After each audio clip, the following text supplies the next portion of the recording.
মধ্যপ্রাচ্যের চলমান সংঘর্ষে এবার সক্রিয়ভাবে অংশগ্রহণ করেছে লেবাননের সশস্ত্র গোষ্ঠী হিজবুল্লাহ। কাতার ভিত্তিক সংবাদ মাধ্যম আল জাজিরার প্রতিবেদনে বলা হয়েছে, শুক্রবার সকালে লেবাননের সশস্ত্র গোষ্ঠী হিজবুল্লাহ ইসরায়েলি বাহিনীর উপর ব্যাপক হামলা চালিয়েছে। এর দায়ও স্বীকার করেছে এ সশস্ত্র সংগঠনটি।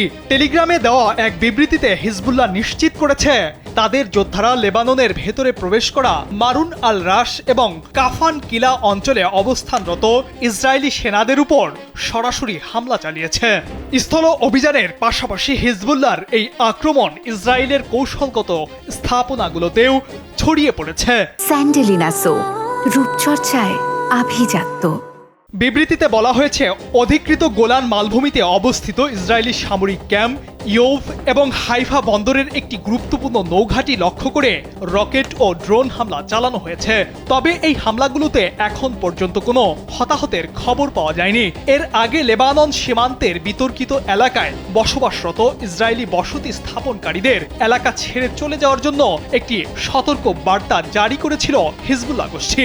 বিশ্লেষকরা মনে করছেন, হাইফা বন্দরের মতো গুরুত্বপূর্ণ বাণিজ্যিক ও সামরিক স্থাপনায় হামলার মাধ্যমে হিজবুল্লাহ সংঘাতের মাত্রা আরও বাড়িয়ে দেওয়ার ইঙ্গিত দিয়েছে।